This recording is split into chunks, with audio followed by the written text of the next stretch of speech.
11:00 na ng gabi. Tulog na sina Ricardo at Elena. Si Harold ay gising pa. Nag-work sa home office niya habang si Gail naman ay nasa kanyang kwarto na nasa ground floor kasama ang ibang domestic staff.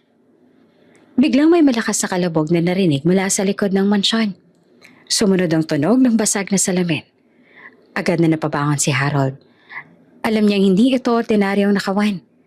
Alam niyang maaaring may koneksyon ito sa Sandoval. Mabilis siyang lumabas sa office at tinawagan ng security guards, pero wala siyang naririnig na sagot. Alam niyang may masamang nangyari. Samantala narinig naman ni Gail ang kalabog. Nag-iisa siya sa kwarto pero hindi siya natakot. Ang una niyang naisip ay si Harold.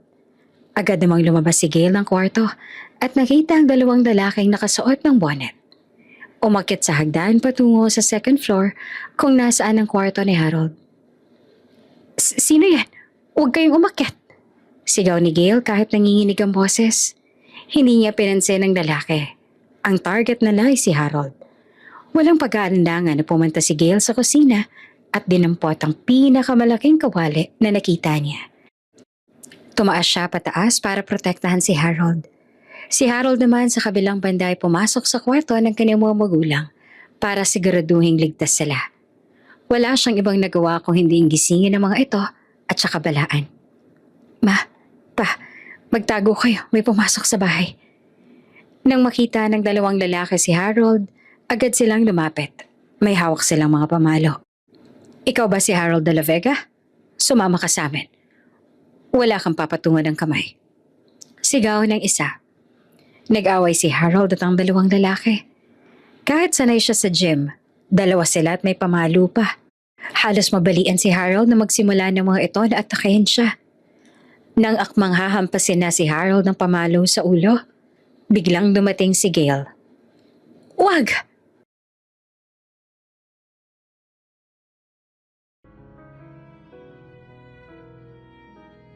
Malamig na at may kakaibang amoy ng kape, street food at mamahaling pabango ang hangin sa New York City.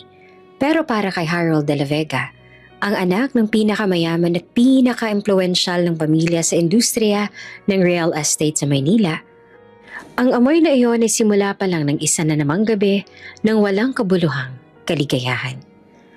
Nakaupo siya ngayon sa isang exclusive na bar sa Manhattan. Hindi kasama ang mga kaibigan, kundi kasama ang isa namang babaeng bago lang niyang nakilala. Siya si Harold. Gwapo, mayaman, mayabang, at higit sa lahat, kilalang kilala sa tawag na playboy o babaero. Hindi siya nagtatagal sa iisang babae. Kumbaga, meron siyang flavor of the week. Minsan nga ay flavor of the day pa. Ang babae sa tabi niya ay si Chelsea. Isang model na taga Brooklyn. Maganda, matangkad, at mukhang interesado sa credit card ni Harold. So, Harold, you've been living here in New York for 3 years na, right? Wala ka pa rin bang balak umuwi ng Manila? Tanong ni Chelsea habang hinahawakan ng braso ni Harold na may designer na relo. Ngumiti ng tipid si Harold, ngiti ng isang taong sanay na sa pagpapaikot ng mga babae. Bakit? Masaya naman ako dito. Walang nagdidikta sa akin kung anong gagawin ko. Tsaka, mas maraming options dito. Options? Tumawa pa si Chelsea ng bahagya. Ilang options na bang dumaan sa buhay mo, ha, Mr. De La Vega? Inikot ni Harold ang kanyang mata. Hindi ko na mabilang, Chelsea. Wala namang seryoso eh. Just having fun. Tsaka, masyado pang maaga para magseryoso. I'm only 25. Sa totoo lang, ang salitang seryoso ay wala sa bokabularyo ni Harold. Ang pag-aaral na dapat sana niyang tinapos ay matagal niya nang binaliwala. Ang paghahanap ng trabaho, hindi niya kailangan. Ang pinaka-kinaabalahan niya lang ay ang pag-inom, pag-party at ang pagpapalit ng babae. Wala ka bang balak na mag-settle down? I mean, your family owns a huge company sa Philippines. Hindi ba sila nag-aalala sa'yo? Usisa ni Chelsea habang nag-order ng isa pang cocktail na halatang mahal. Nag-aalala? Syempre, oo. Pero hindi naman nila ako kayang pigilan. Sagot ni Harold bago sumandal sa upuan. Ang gusto nila, umuwi na ako at maging seryoso sa buhay. Pero hindi ako interesado. Ang totoo niyan, ang mga magulang ni Harold na sina Ricardo at Elena ay hindi lang nag-aalala. Galit na sila. Araw-araw tumatawag sila at halos sumigaw sa phone dahil sa mga balitang umaabot sa kanila. Balitang palagi siyang may kasamang bagong babae. Balitang minsan ay nauuwi sa gulo. At minsan ay napapabalita pa sa mga gossip sites sa Philippines. Harold, kailan ka ba magtitino? Hindi ka ba nahihiya sa ginagawa mo? Anong tingin mo sa buhay? Isang laro lang? Ito ang madalas na marinig ni Harold mula sa kanyang ama. Anak, mag-isip ka naman. Hindi ka namin pinag-aral sa Amerika para lang maging sikat kang babaero. Kailangan mo na umuwi at harapin ang responsibilidad mo. Ito naman ang laging sinasabi ng kanyang ina. Pero sa bawat tawag, puro lang oo at sige ang sagot ni Harold. At kinabukasan, babalik na siya sa kanyang dating gawi. Pakiramdam niya habang malayo siya sa Pilipinas, malaya siya sa obligasyon. Ang pera, hindi nauubos. Kaya ang mga problema ay hindi niya iniintindi. Alam mo Harold, you're too detached, sabi ni Chelsea at sumimsim sa kanyang cocktail. Para kang walang pakialam sa buong mundo. Wala naman talaga akong pakialam, Chelsea. Bakit ko pa kailangang mag-alala? Ang buhay, diba dapat i-enjoy lang? Ang totoo, hindi lang naman pambababae ang problema ni Harold. Ang pagiging masungit at mayabang niya ay sumasabay pa sa mga bisyo niya. Hindi siya sanay na may sumasaway sa kanya at hindi siya sanay na may nag-uutos. Kaya naman mas gusto niya sa Amerika, kung saan wala siyang obligasyon kundi ang sarili niyang kaligayahan. Hindi rin matatawaran na pagiging seryoso ng mga magulang ni Harold sa sitwasyon. Ang kanilang negosyo ay may matinding kalaban. Si Don Luis Sandoval, ang may-ari ng kumpanyang kakompetensya ng negosyo nila. Matagal nang naghihintay ng pagkakataon na pabagsakin ang mga De La Vega. At ang pambababae at kawalang seryoso ni Harold ay nagiging malaking liability sa kanilang pamilya. Isang beses, may babaeng inireklamo si Harold sa pulis dahil sa harassment. Na nasettle lang dahil sa impluwensya at pera ng pamilya niya. Kaya naman naging mas matindi ang pag-aalala ng mga De La Vega. Kailangan mo nang umuwi, Harold. Bulong na Mr. De La Vega sa phone ng nakaraang araw. Baka kung ano pang mangyari sa'yo dyan. Masisira lang ang pangalan ng pamilya natin. Hindi mo naiintindihan ang sitwasyon dito. Okay lang ako, pa. Huwag niyo na ako intindihin. Sagot naman ni Harold habang nagmamadali nang umalis sa apartment ng isang babae. Pero ang mga magulang niya ay desidido na. Kailangan nilang mapauwi si Harold. Ngayon na. Natatakot sila na baka gamitin ang kalaban ng mga kahinaan ni Harold laban sa kanila. Harold, let's go na. Sa apartment mo na lang tayo dumiretso. Aya ni Chelsea na halatang nagpaparamdam na. Ngumiti naman si Harold. Sure, pero don't expect too much. Hindi ako into serious relationship. Remember? At doon na nagtapos ang gabi ni Harold sa isang bedroom na hindi niya pag-aari. Kasama ang babaeng bukas makalawa ay hindi niya na maaalala ang pangalan. Ganon ang buhay ni Harold sa New York. Walang katapusan, paulit-ulit at walang kabuluhan. Habang naglalakad sila ni Chelsea sa kalye, nakita ni Harold sa kanyang phone ang isang urgent na message mula sa kanyang tatay. Harold, kailangan mo nang umuwi. Agad. May kailangan akong sabihin sa iyo na napakaseryoso. Hindi na to tungkol sa mga babae. Bumili na kami ng ticket mo. Bukas ng gabi ang flight mo. Wala nang pero-pero at walang mamaya ako maririnig sa iyo. Doon na naramdaman ni Harold ang bigat.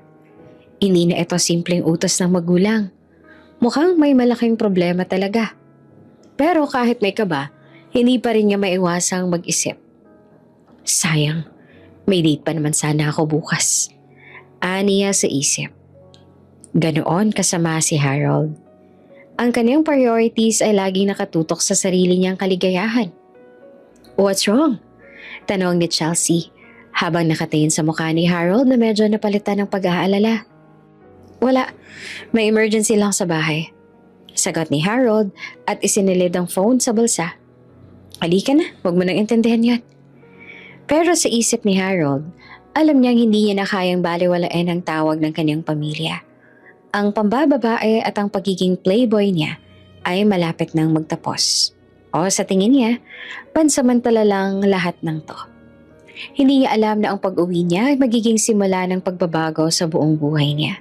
Isang pagbabago na mag-umpisa sa isang simpleng probinsyanang kasambahay na magpapabago sa buong pananaw niya sa pag-ibig.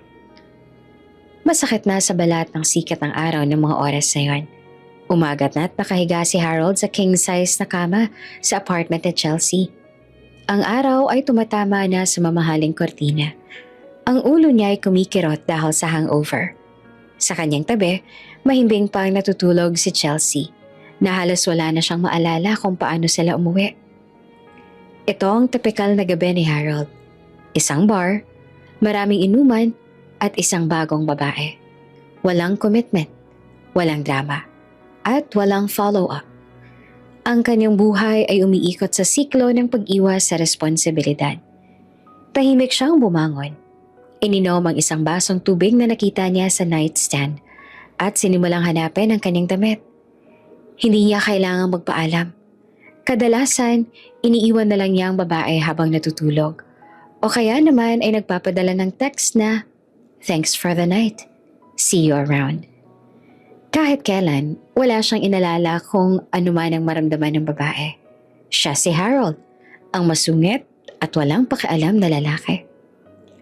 Habang nagbibihis siya, kinuha niya ang kanyang phone at muling binasa ang text ng kanyang ama. Ang seryosong tono ng message ay pilit na gumugulo sa kanyang isip. Bakit kaya? Ano bang kailangan nilang sabihin na sobrang seryoso? Hindi naman sila ganyan kadaling sumuko sa pagpapauwi sa akin dati. Sad ni Harold sa isip. Sa loob-loob ni Harold, meron siyang kaunting kaba. Hindi na sa kanyang sarili, kundi sa negosyo ng pamilya niya. Kahit papaano, alam niyang tungkol sa matinding kalaban nilang si Don Luis Sandoval. Minsan nakarinig na siya ng usapan tungkol sa mga banta at pananakot. Pero palagi niya itong binabaliwala dahil mas nakatuon siya sa kanyang sariling kaligayahan. Pero may isang bagay na nagpapabigat sa kanyang damdamin, ang kaniyang mga magulang. Kahit na pinapakita niyang wala siyang pakialam, alam niyang nagmamahal at nag-aalala ang mga ito sa kanya. Ang pag-aalala nila ay totoo.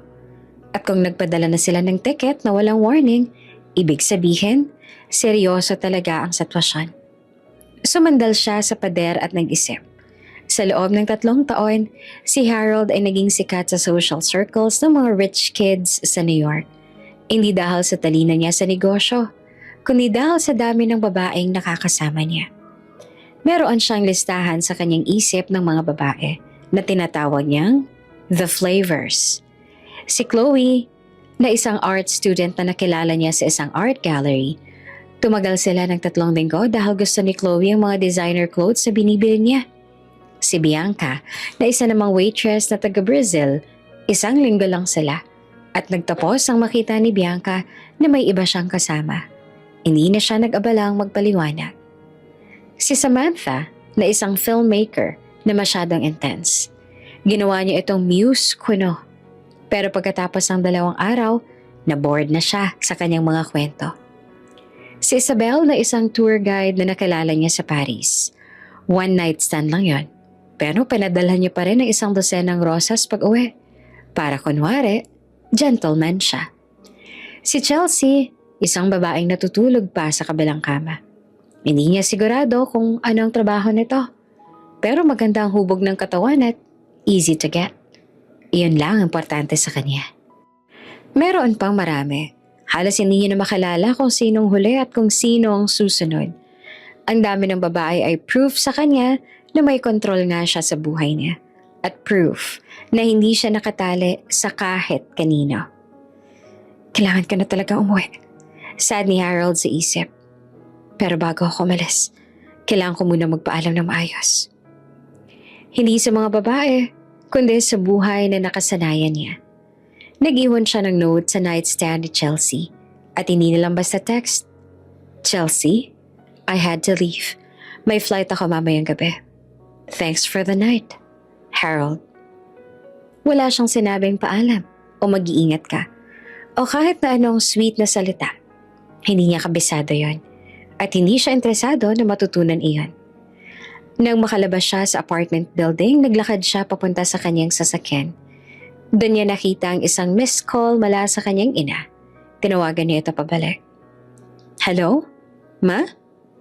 Harold, sa wakas. Bakit hindi ka sumasagot sa mga tawag ko? Hindi mo ba alam kung gaano kami nag-alala ng papa mo? Galit na may halong pagkahalala ang boses ni Elena. Kalma lang, ma. Kakaalis ka lang sa gym. Bakit ba? Ano ba talagang problema? Emergency ba talaga? Sagot ni Harold habang nag-iimbento ng dahilan. Oo, Harold.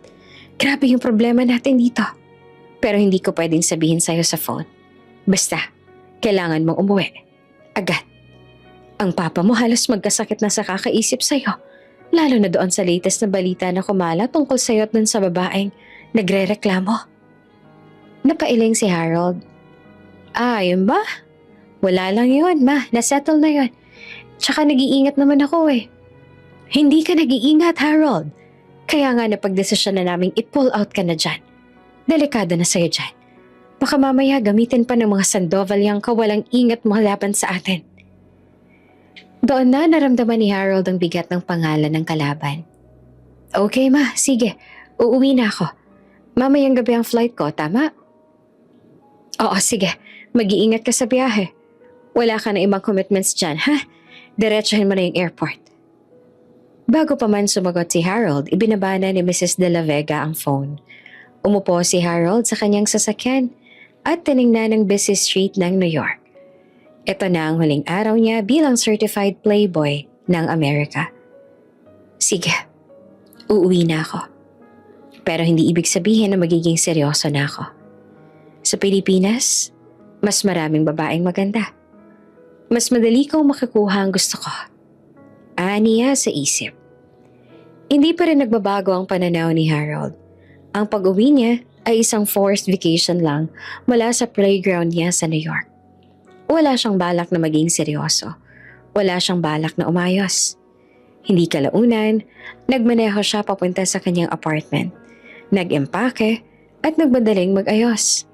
Habang nag-empake, nahulog mula sa kanyang briefcase ang isang Polaroid photo. Larawan niya kasama si Chloe, ang art student. Nakatingin siya sa larawan ng ilang segundo. May bahagyang guilt na pumasok sa kanyang isip. Pero mabilis siya itong ipinilig. Wala akong kailangan na seryosohin. Itinapon niya ang larawan sa basurahan at inayos ang kanyang maleta. Kasabay ng mga mamahaling damit at pabango, bitbit niya ang kanyang masungit at babaerong ugali.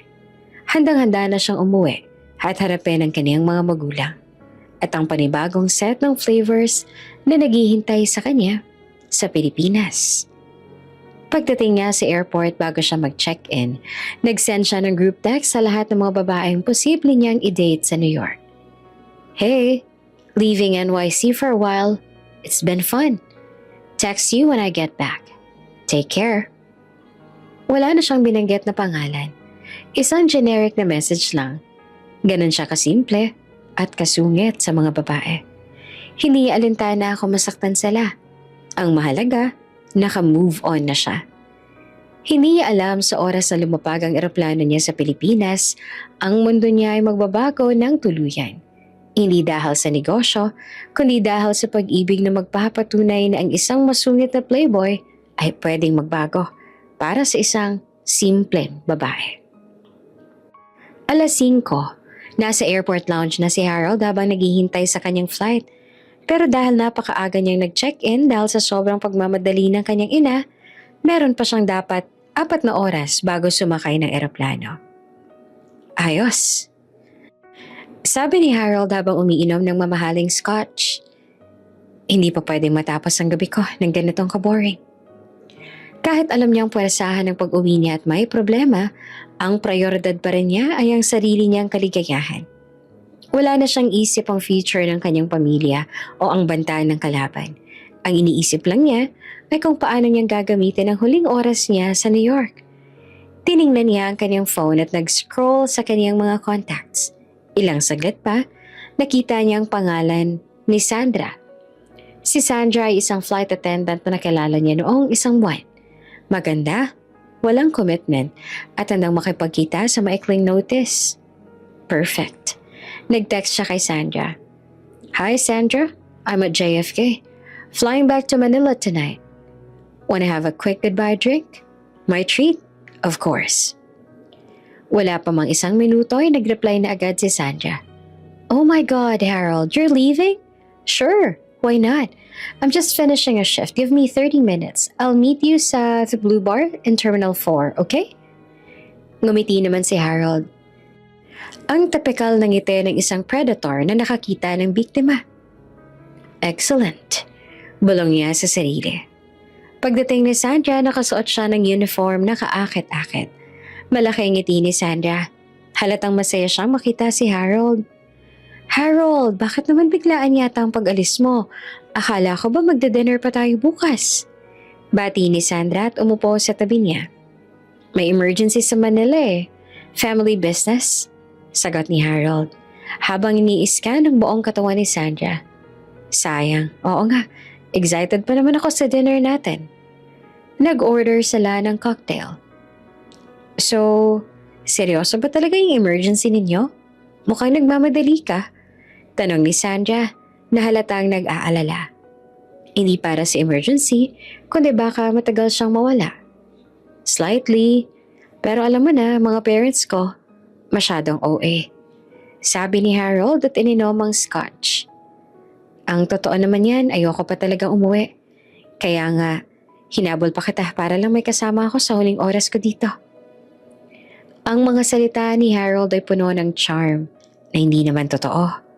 At alam niya na effective yon. Si Sandra na attracted talaga sa kanya ay kinilig dahil sa sinabi niya. Wow, Harold, I'm flattered. Ibig sabihin man yan, special ako sa'yo? Tanong ni Sandra habang hinahawakan ng kamay ni Harold. Siyempre, ikaw lang nasa isip ko, Sandra. Sabi ko, hindi ako aalis na hindi malang nagpapaalam sa pinakamagandang babaeng nakilala ko dito. Ang lahat ng sinabi ni Harold ay scripted at walang malalim na kahulugan. Ang gusto lang niya ay atensyon ni Sandra at ang feeling na in demand pa rin siya. Ang totoo, kung hindi si Sandra ang available, kahit sino pang available ay kukunin niya. Ganon kasama ang kanyang ugali. Nagpatuloy sila sa kwentuhan. Nakaraniwan ay puro self-praise ni Harold at puro flattering comments si Sandra. Hindi ko alam kung paano ako magiging masaya sa Maynila. Boring doon. Wala akong kalayaan. Reklamo ni Harold na parang gusto lang makarinig ng comfort mula kay Sandra. Mawawala ka lang saglit sa akin, Harold. Promise mo, pagbalik mo, akong una mong tatawagan na. Pakiusap naman ni Sandra na parang may umaasa siyang seryosong commitment dito. Ngumiti naman si Harold. Pero hindi umaabot sa mata niya ang ngiti. Oo naman, promise. Kaya lang, baka matagalan ako ha. Ang dami ko kasing kailangang ayusin. Habang nag-uusap sila, naramdaman ni Harold ang vibration ng kanyang phone. May text mula sa kanyang ina. Harold, nasan ka na? Nag-text ang driver natin na nag-check-in ka na. Siguraduhin mo lang nasa lounge ka lang at walang ibang ginagawa, ha? Pagbalik mo dito, seryosohin mo ng buhay mo. Ayoko nang marinig ang kahihiyan na dala mo. Lihim na napabuntong hininga si Harold. Kahit nasa malayo siya, ramdam niya pa rin ang kontrol ng kanyang ina. Tinago niya ang phone at bumalik ang atensyon kay Sandra. Ang mga parents ko talaga, masyadong overprotective. Sabi ni Harold na parang nagrereklamo. Ilang oras pa bang flight mo, Harold? Pwede pa tayong mag-drive sa labas kahit saglit lang. Aya ni Sandra. Nadesidido ang samantalahin ang huling oras nila. Nag-isip si Harold. Sayang naman kung hindi ko na susulitin to.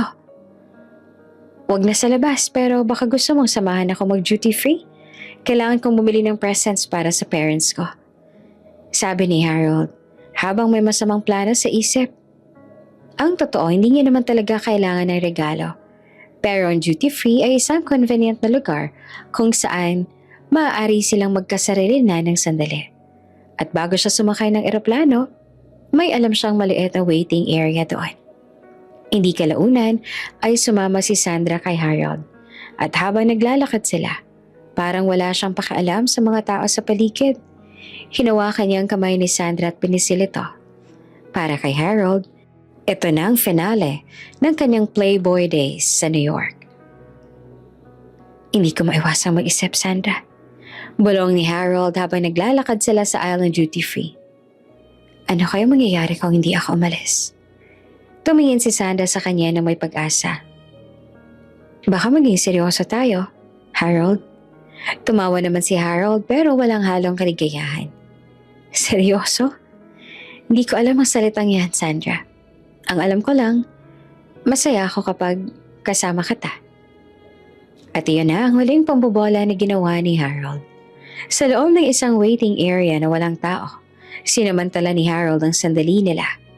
Si Harold na walang respeto sa babae at walang sense ng commitment ay ginawa ang huling pagkakamali niya bago siya umalis. Pagkatapos ng maikling sandaling iyon ay bumalik sila sa lounge. Ang boarding announcement ay tinawag na. Time to go na, sabi ni Harold na parang walang nangyari. Nakita niya ang lungkot sa mga mata ni Sandra. Mag-iingat ka, Harold. Huwag mo akong kalimutan.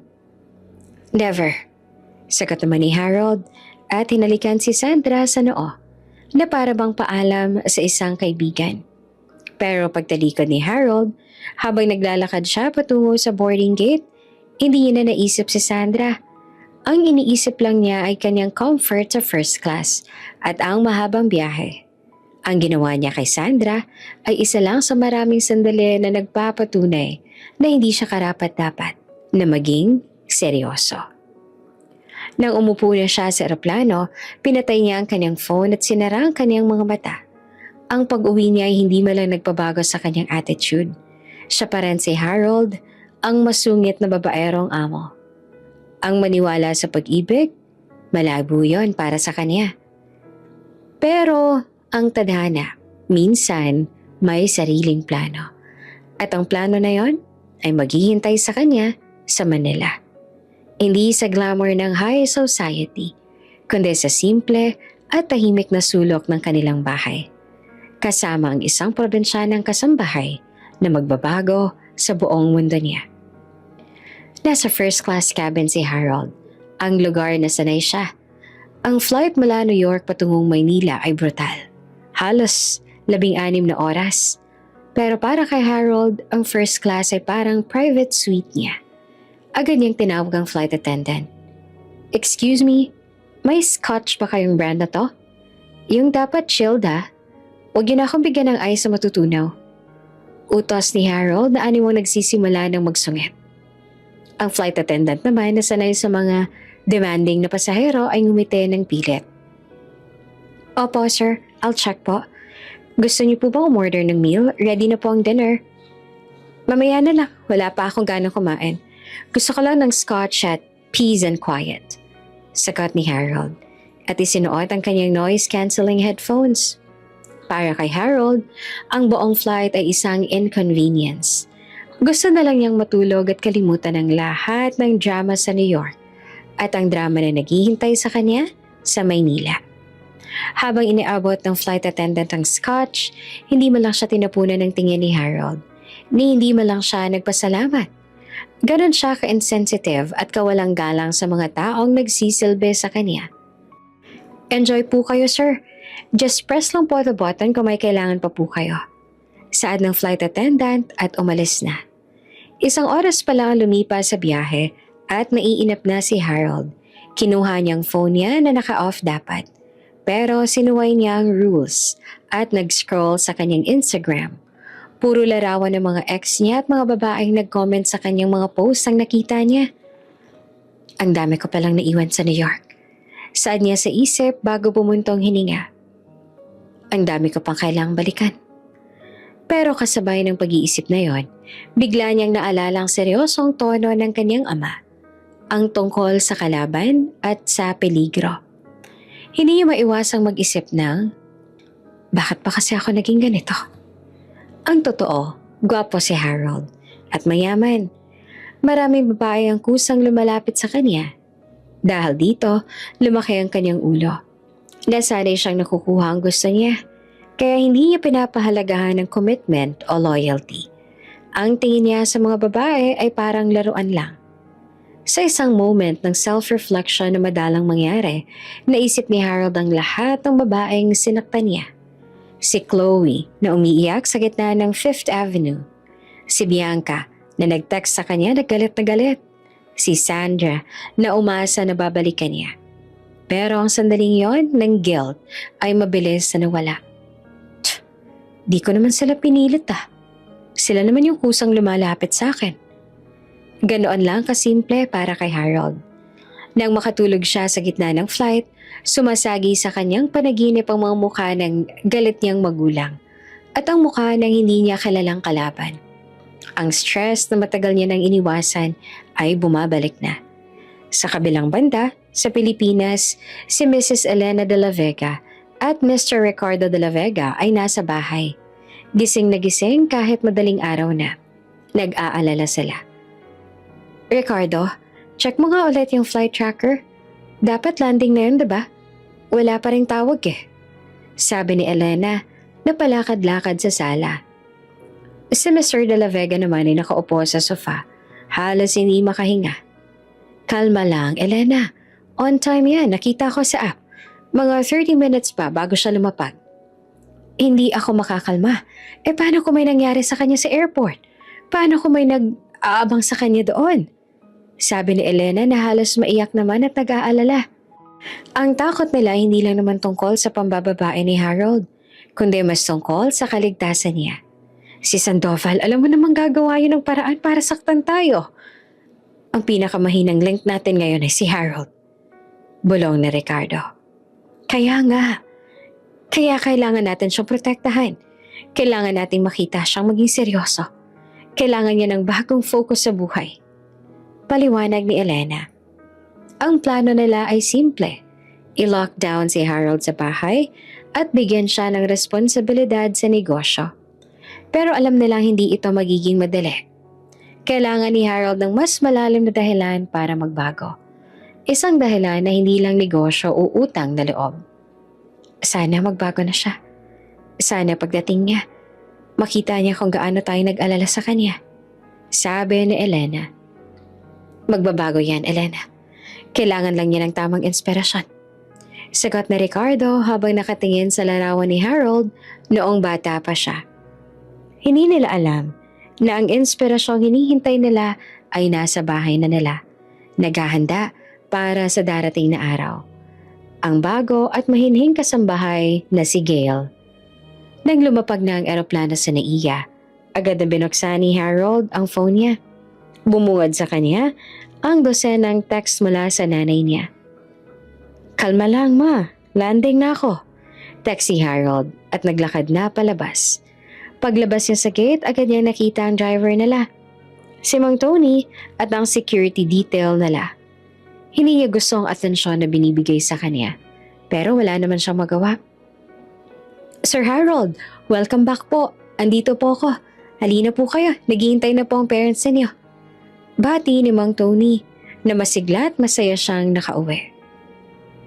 Okay, huwag kang sumigaw Mang Tony, ang ingay mo. Masungit na sagot naman ni Harold. Habang nagmamaneho sila pa uwi, tahimik si Harold. Ini-scan niya ang kalsada ng Maynila. Iba ang pakiramdam kesa sa New York. Mas mainit, mas maingay, at mas maraming traffic. Ito na naman, ang boring ng buhay ko sa Pilipinas. Bulong niya sa sarili. Pagdating nila sa mansyon, agad siyang sinalubong ng galit at pag-aalala ng kanyang mga magulang. Harold, sa wakas! Sigaw ni Elena at niyakap siya ng mahigpit. Ouch, ma! Masyadong mahigpit! Reklamo ni Harold. Tiningnan siya ni Ricardo. Ang mukha ay seryosong seryoso. Diretso ka sa office ko, Harold. May mahalaga tayong pag-uusapan. Ngayon na. Nakita ni Harold ang seryosong tingin ng ama. Alam niya na wala siyang kawala dito. Dito na mag-uumpisa ang iyakan at sigawan ng pamilya. Okay pa, pero pwede bang magpahinga muna ako? Karagaling ko lang sa long flight. Pakiusap ni Harold. Hindi. Ngayon na. Kailangan nating ayusin ang sitwasyon mo ngayon na. Matigas na sabi ni Ricardo habang naglalakad si Harold patungo sa office ng kaniyang ama. Hindi niya man napapansin ang isang babae na tahimik lang na nagpupunas ng table sa dining area. Siya si Gail, ang bagong kasambahay. Mahinhing probinsyana na magiging susi sa pagbabago niya. Pero noong oras na yon, wala siyang pakialam.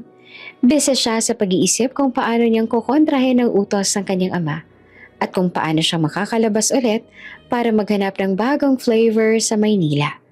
Dumiretso si Harold sa office ng kanyang ama. Ang office na iyon ay malaki. Punong-puno ng bookshelves at trophies. Mga patunay ng tagumpay ni Ricardo de la Vega na matagal nang pinilit na tularan ni Harold. Pero palagi niyang tinatanggihan. Pagpasok ni Harold, agad niyang nakita ang seryosong mukha ng kaniyang ama at ina. Si Ricardo ay nakatayo sa tabi ng malaking bintana, habang si Elena naman ay nakaupo sa sofa. Halos maiyak na. Opo, Harold. Utos ni Ricardo. Ang boses ay malamig at matigas. Umupo si Harold. Nakahalukip-kip at walang bakas ang pagsisisi sa mukha. Naghahanda na siya para sa pagtatalo. So, ano po ba talagang emergency? Pinilit niyo ba akong pauwiin dito para lang sermonan ulit tungkol sa mga babae ko? Tanong ni Harold na halatang naiinip. Mabilis na lumapit si Ricardo at hinampas ang mesa ng malakas. Walang patumanggang sagot yan, Harold. Pambababae? Kahihiyan ang dinadala mo sa pamilya natin. Alam mo ba kung ganong kalaking epekto ng mga ginagawa mo sa negosyo natin? Business? Kaya ko naman bayaran lahat ng sira na ginawa ko pa. Huwag kayong mag-alala. Mayaman tayo, diba? Sagot ni Harold na tila nagbibiro. Hindi ito tungkol sa pera, Harold. Tungkol ito sa pangalan natin. Sa 3 taon mo sa New York, wala ka nang ginawa kundi mag-party, mag-aksaya ng pera, at magpalit ng babae na parang damit. Ni hindi mo nga tinapos ang kurso mo. Wala ka bang balak na maging seryoso sa buhay mo? Sumbat na Ricardo na halos nanginginig sa galit. Si Elena naman ay umiiyak na. Anak, parang awa mo na. Para kaming mamamatay sa pag-aalala sa'yo. Tingnan mo ang papa mo. Halos magkasakit na siya. Alam mo bang nag-aalala rin kami sa kaligtasan mo? Lalo na ngayon. Doon lumambot ang kaunting ekspresyon ni Harold. Kaligtasan? Bakit? Ano bang problema? Si Sandoval. Sagot na Ricardo at bumalik sa upo. Sinisira niya ang reputasyon natin. Gumagawa siya ng paraan para sirain ang kumpanya natin. At tanyang pagiging playboy mo, ginagamit niya laban sa atin. Ha? Paano naman niya gagamitin? Tanong ni Harold na interesado na. May mga balita na kumakalat na galing sa kanila. Mga peking iskandalo na tungkol sa'yo. At ang pinakamasama, tinatakot kami na gagamitin nila mga babaeng dumaan sa buhay mo para idiin ka sa kung anong kaso. Kaya delikado ka, Harold. Sobrang delikado. Paliwanag ni Ricardo habang hinihimas ang kaniyang ulo. Doon lang naramdaman ni Harold ang bigat ng sitwasyon. Hindi na ito tungkol sa sermon lang. Tungkol ito sa kaligtasan ng kaniyang pamilya. So, anong gagawin ko? Tanong ni Harold na seryosong mukha. Uuwi ka dito, Harold. Mananatili ka dito. Hindi ka lalabas hanggat hindi na aayos ang gulo na to. Matigas na sabi ni Ricardo. I-deactivate ko lahat ng credit cards mo. Ipo-pull out ko lahat ng sasakyan na ibinigay namin sa'yo. Hindi ka makakalabas ng walang pahintulot namin. Natigilan si Harold. I-deactivate ang credit cards? Ngunit ito ang pinakamalaking parusa para sa kanya. At teka pa, hindi naman yata fair yan. Bakit niyo ako ikukulong sa bahay? Angal ni Harold. Hindi to pagkukulong, Harold. Proteksyon ito. Kailangan mong magbago. Kailangan mong maging seryoso. Kailangan mong tumulong sa negosyo. Galit na sabi ni Ricardo. Si Elena, bagamat umiiyak ay sumusuporta sa asawa. Tama ang papa mo, anak. Masyado na kami nag-aalala. Kaya kailangan mong tumigil sa pambababae. Kung meron ka lang sanang maayos sa girlfriend na kasama mo, hindi na sana kami ganyan kung mag-alala sa'yo. Sa sandaling iyon, naintindihan ni Harold ang kinalaman ng kanyang pag-uugali at ng peligro na hinaharap ng kanilang negosyo. Pero ang pagpipilit sa kanya na magbago ay hindi niya matanggap. Sige pa, kung yan ang gusto ninyo, magsistay ako dito. Sabi ni Harold na matigas ang boses. Pero hindi ibig sabihin na magbabago na ako. Magbabago ka, Harold. Dapat kang magbago. Bulong ni Ricardo. Kailangan mo lang ng tamang inspirasyon. Tinapos si Ricardo ang usapan sa isang napakaseryosong mukha. Nawala ang lahat ng prestige ni Harold. Nawala ang kalayaan niya. Siya ngayon ay nakakulong sa kanyang sariling mansyon. Paglabas si Harold sa office, galit siya. Galit siya sa mga magulang niya. Galit siya sa Sandoval. At galit siya sa sitwasyon na meron siya. Hindi ako magbabago. Saad sa isip ni Harold, hahanap ako ng paraan para makatakas dito. Naglakad siya pataas sa kanyang kwarto. Habang naglalakad, muli niyang nakita si Gail, ang bagong kasambahay na tahimik na naglilinis sa hagdanan. Si Gail ay nakayuko, mahinhing-mahinhin kung kumilos. Usal ni Harold sa isip bago umiling. Ano ba naman yan? Pati ba sa bahay ganyan pa rin ang mga katulong? Parang multo. Hindi mo lang tinapunan ng tingin ni Harold si Gail. Mas nag-iisip siya ng plano para makatakas. Si Gail naman napansin niya si Harold. Gwapo pa lang anak ng amo niya. Pero halata sa mukha nito ang pagkamasungit at pagkamayabang. Nahiya si Gail kaya lalo siyang yumuko. Ayaw niyang mapansin ng may-ari ng bahay. Ang pagkikita na iyon ay sandali lang. Walang kahulugan para kay Harold. Pero para sa kanyang mga magulang, ito na ang simula ng kanilang lihim na plano. 2 araw na si Harold sa loob ng mansyon. At sa 2 araw na yon, halos sumabog na siya sa inip at galit. Ang kanyang credit cards ay nakablock na. Ang kanyang drivers ay may matinding utos na huwag siyang ilabas ang compound ng walang pahintulot ni Mr. De La Vega. Parang bilanggo siya sa sarili niyang bahay. Nasa poolside si Harold, nakaupo at walang ginagawa kundi magreklamo sa sarili. Nakasuot siya ng swimming shorts at shades, pero ang isip niya ay puno ng inis. This is ridiculous. Para akong bata na pinarusahan. Hindi ko kailangan ng guard. Hindi ko kailangan ng lecture. Bulong niya sa sarili. Sinubukan niya na makipag-usap sa security guards. Sinuhulan na ang driver nila, pero lahat sila ay takot sa kanyang ama. Seryosong-seryoso si Ricardo de la Vega sa pagkulong kay Harold. Kinuha ni Harold ang kanyang phone at sinubukan na mag-text sa mga kaibigan niya sa Maynila para mang-aya ng inuman o party. Guys, I'm back. House arrest. LOL. Can someone bring booze and some girls over? It's boring here. Hindi naman nagtagal, nag-reply ang kaibigan niyang si Miggy. Tol, seryosong mga parents mo, tumawag sa akin ng papa mo. Huwag daw ako magdala ng bisyo sa bahay niyo. Sorry pare, takot ako eh. Lalong nainis si Harold. Ini-stab na siya ng mga kaibigan niya dahil utos daw ng kanyang ama. Tingnan lang natin kung hanggang kailan sila magtitiis. Sabi ni Harold at inilubog ang paa sa pool. Samantala sa dining room, lihim na nag-uusap sina Ricardo at Elena. Pinapanood nila si Harold mula sa bintana. Kawawa naman ang anak natin. Sobrang boring na dito. Malungkot na sabi ni Elena. Pero kailangan niyang magbago, Ricardo. Lalo na ngayon, na sobrang delikado ang sitwasyon natin dahil kay Sandoval. Alam ko, Elena. Kaya nga kailangan nating simulan ang plano natin. Sabi ni Ricardo at hinawakan ng kamay ng asawa. Plano? Sigurado ka bang gagawin natin to? Paano kung malaman niya? Tanong ni Elena na nag-aalala. Hindi niya malalaman. Gagawin natin to ng dahan-dahan. Kailangan ni Harold ng isang dahilan para magbago. Isang inspirasyon na hindi pera o negosyo. Paliwanag ni Ricardo. At sa tingin mo ba, si Gail ang sagot? Tanong ni Elena na medyo curious. Oo.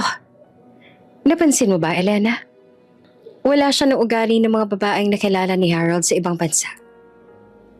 Simple lang siya. Mabait at walang arte. Sagot na Ricardo. Nakikita ko sa kanya yung kabaitan na kailangan ni Harold. Kailangan lang natin silang paglapitin. Paano naman natin gagawin yan? Hindi nga niya pinapansin si Gail. Nandyan lang siya para magpunas ng mga gamit. Sabi ni Elena. Ngumiti si Ricardo. Kailangan natin gumawa ng sitwasyon na mapipilitan siyang makipag-usap kay Gail. Kailangan niya ng distraction sa boring na buhay niya. Tulad ng ano? Tanong ni Elena. Tulad ng mga gawaing bahay. O kaya, pagkain. Sagot ni Ricardo at tumawa ng mahina. Ang lihim na plano ng mga magulang niya ay nagsimula. Desidido ng mga magulang ni Harold na gamitin si Gail. Ang probinsyanang maid para tulungan ng kanilang anak na magbago. Kinagabihan, nakita ni Harold ang isang platong may laman na suman na may latek sa mesa. Hindi siya kumakain ng suman dati. Na-curious siya. Sino nag-order nito? Tanong ni Harold sa isang butler. Si Ma'am Elena po, sir. Para daw po sa'yo. Sagot ng butler. Kinain naman ni Harold ang suman. Masarap. Ibang-iba sa mga desserts na nakain niya sa New York. Sino nagluto nito? Tanong ni Harold. Si Gail po, sir. Galing daw po siya sa probinsya at magaling daw po siya gumawa ng mga kakanin. Sagot ng butler. Doon lang pumasok sa isip ni Harold ang pangalan na Gail. Gail. Iyon ang pangalan ng tahimik na kasambahay. Kinabukasan, nakita ni Harold si Gail sa likod ng bahay na nagdidilig ng halaman. Nakasuot siya ng simpleng damit. Mahinhing-mahinhin kung kumilos. Nilapitan ni Harold si Gail nang walang pag-aalanlangan. Hindi dahil interesado siya, kundi dahil gusto niyang malaman kung paanong ginawa ang suman. Hoy! Tawag ni Harold na masungit pa rin ang tono niya. Agad naman na napatigil si Gail sa pagdidilig at lumingon kay Harold. Namutla siya nang makita si Harold na nakapamulsang lumapit sa kanya. Sir Harold, pasensya na po. Hindi ko po alam na nandyan kayo. Sabi ni Gail bago yumuko. Huwag kang mag-sorry. May itatanong lang ako. Ikaw ba yung nagluto ng suman kagabi? Tanong ni Harold ng diretsyo. Opo sir, ako po. Sagot ni Gail na hindi pa rin tumitingin sa mata niya. Pwede mo bang lutuin ulit mamaya? Gusto ko ng marami. Utos ni Harold. Opo, sige po sir. Sabi naman ni Gail. Tsaka, ano bang pangalan mo? Tanong ni Harold kahit alam niya na. Gusto lang niyang malaman kung gaanong nahihiya kung makipag-usap si Gail sa kanya. Gail po sir. Gail Mercado. Sabi ni Gail. Okay, Gail. Sige na. Bumalik ka na sa loob. Sabi ni Harold at umalis na. Ikatlong linggo ni Harold sa house arrest. Ang kanyang galit at pagkainip ay unti-unting napapalitan ng kawalang gana sa lahat. Wala siyang magawa. Ang kalaro niya lang ay yung internet na pinapahina pa yung speed ng daddy niya para hindi siya makapag-download ng mga pelikula na hindi niya makontak ang mga kaibigan niya. Sa bahay, palagi niya nakikita si Gail. Ang mahinhing kasambahay na gumagawa ng masarap na suman. Lagi siyang nakayuko, nagpupunas o di kaya nagwawalis ng tahimik. Isang hapon, naglalakad si Harold sa library ng kanilang mansyon. Isang malaking silid na puno ng lumang libro na hindi niya kailanman binasa. Naghahanap lang siya ng distraction para mawala yung boredom niya. Nang pumasok siya, nakita niya si Gail na nakaupo sa isang sulok na malapit sa bintana. May hawak si Gail na lumang comics. Hindi siya naglilinis. Mong hindi niya malang napansin si Harold na pumasok sa loob dahil masyado siyang distracted sa pagbabasa. Napakunot ang noon ni Harold. Bakit siya nagbabasa habang nagtatrabaho? Hindi ba dapat ay naglilinis siya? Doon lumabas ang masungit na ugali niya at agad na nilapitan si Gail na hanggang ngayon ay hindi malang nag-angat ng tingin sa kanya. Hoy, Gail, ano ba yan? Hindi ba dapat naglilinis ka? Binabayaran ka para magtrabaho, hindi para magbasa. Sabi ni Harold na matigas ang boses. Agad naman napatayo si Gail at halatang nagulat. Mabilis siyang itinago ang comic sa likod niya. Namutla siya nang makitang nakakunot ang noon ni Harold noong mga oras na yon. Sir Harold, pasensya na po. Tatapusin ko na po ito. Sorry po talaga. Sabi ni Gail na yumuko at halos hindi makatingin sa mata niya. Anong binabasa mo dyan? Tanong ni Harold na curious na pero masungit pa rin. Kahit nahihiya, itinuro ni Gail ang comics na halos luma na. Ito po, lumang comics lang po. Nakita ko po sa isang mga lalagyan ng libro. Dinampot ni Harold ang comics at tinignan ang cover. Doon lang nagbago ang ekspresyon niya. Teka, Reader's Digest to ah. Archie and Jughead? Sabi ni Harold na malambot ang tono. Archie and Jughead. Ang paborito niyang comic character noong bata pa siya. Wala mang may alam sa kanyang pamilya na gustong-gusto niya ang comics na yon. Ito ang naging escape niya noon sa stress ng kanyang mayamang buhay. Opo, sir. Archie and Jughead po. Sabi ni Gail na nakita ang pagbabago sa mukha ni Harold. Bakit mo binabasa yan? Gusto mo sa Jughead? Tanong ni Harold na nakalimutan niya na masungit siya kanina. Nag-angat ang tingin si Gail at sa unang pagkakataon, nagtagpo ang mata nila. Opo, sir. Sabi po kasi nila, parang bata raw yung hilig ko. Pero gusto ko po talaga yung mga kwento niya. Nakakawala po ng pagod. At doon nagsimula ang koneksyon nilang dalawa. Ang masungit na amo at ang mahinhing kasambahay. Pareho silang may lihim na pagmamahal sa isang lumang comics na walang nakakaalam. Ako rin. Gusto ko yan. Sabi ni Harold at hindi niya sinasadya ang sinabi niya. Naging natural lang.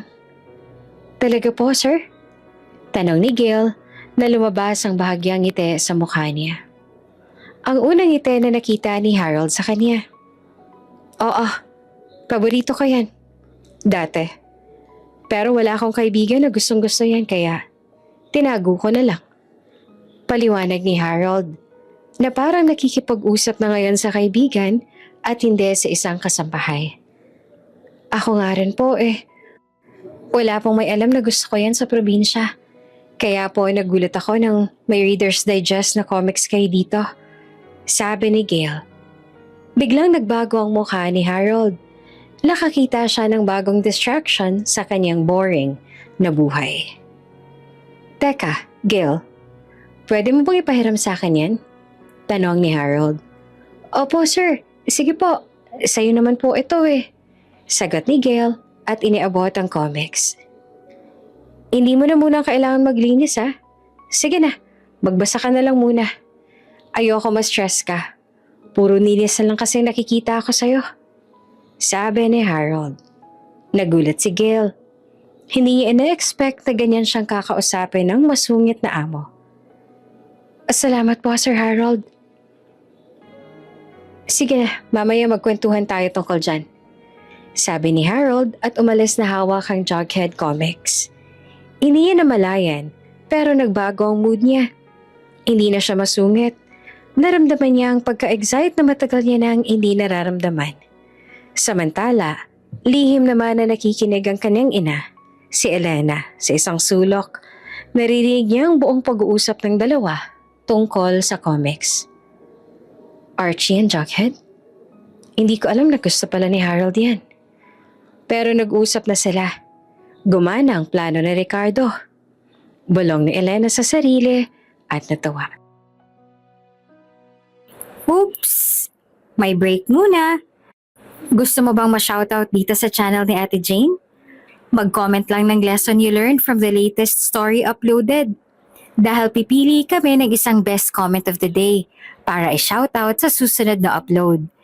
Kaya huwag kalimutang mag-iwan ng lesson you learned after you watch this video. Maraming salamat!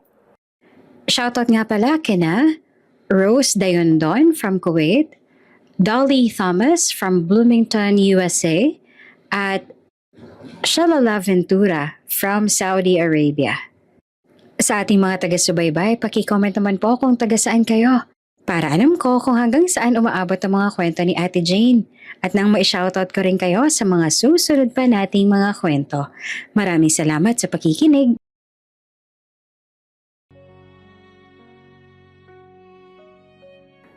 Agad niyang tinawagan ng kanyang asawa. Ricardo, gumana. Nag-uusap na sila. Tungkol sa Jughead Comics. Sabi ni Elena sa telepono. Nakita ko nga sa CCTV, Elena. Yung comics na yun, yan ang susi. Sabi ko na nga ba, may common ground sila. Sagot na Ricardo na tuwang-tuwa. Sige na. Ngayon, kailangan na natin gumawa ng mas malaking paraan para lalo silang magkasama. Ha? Tulad ng ano? Tanong ni Elena. Gawaing bahay na kailangan niya ng tulong ni Gail.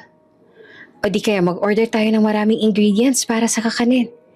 Kailangan ni Harold ng mas maraming oras kasama si Gail. Sabi ni Ricardo. Mula nang matuklasan ni Harold at Gail ang common ground nila sa Jughead Comics, nagbago ang dynamic nila sa bahay. Ang masungit na si Harold ay may kausap na ngayon. At ang tahimik na si Gail ay may kakampi na. Ang una nilang ginawa ay magbasa ng magkasama. Isang hapon, nakita ni Harold si Gail na nag-aayos sa mga lumang libro sa library. Gail, tapos ka na ba sa Jughead issue number 43? Tanong ni Harold habang naglalakad patungo sa kanya. Ay, opo Sir Harold, nandun po sa mesa. Sagot ni Gail na hindi naman gaanong nahihiya ngayon pero mahinhin pa rin. Nakakatawa po yung part na nagtago siya sa cabinet para hindi siya makita ni Betty. Ngumiti naman si Harold. Ang ngiting natural lang at walang halong kalokohan. Isang tunay na ngiti. Oo nga, sobrang gutom talaga niya no? Pero yung favorite ko dyan yung part na nakita ni Archie si Jughead na may dala-dalang 2 pizza. Isa para sa sarili niya, tapos isa ulit para sa sarili niya. Sabi ni Harold at tumawa ng malakas. Tumawa rin si Gail pero mahinhin lang. Kagabi ko pa po iniisip yan, sir. Ang cute niya nga talaga. Lalo na yung mukha niya kapag nagugutom. Doon na sila nagsimulang maging malapit. Madalas na silang nag-uusap at nagtatawanan.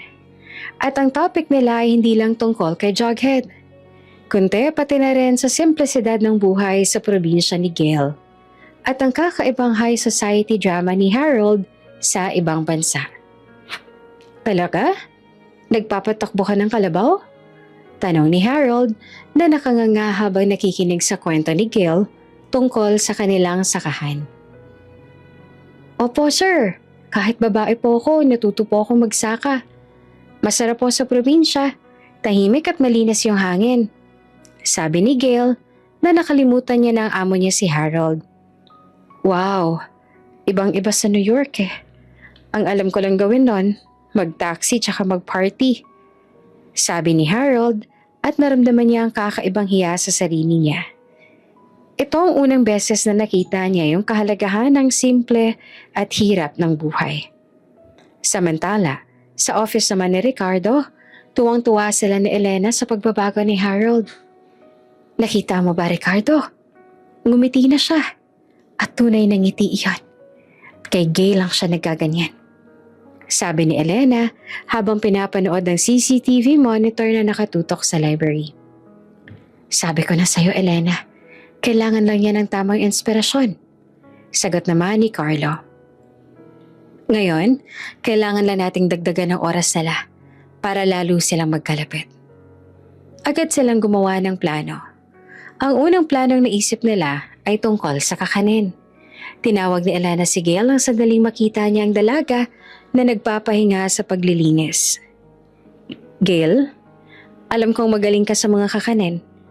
Marami kaming bisita bukas, kaya gusto namin magluto ka ng 10 klase ng kakanin. Medyo marami yon, kaya kailangan mo ng tulong. Opo ma'am, sige po. Kaya ko naman po yan kahit ako lang po. Sabi ni Gail. Hindi. Kailangan mo ng tulong. Gusto kong tulungan ka ni Harold.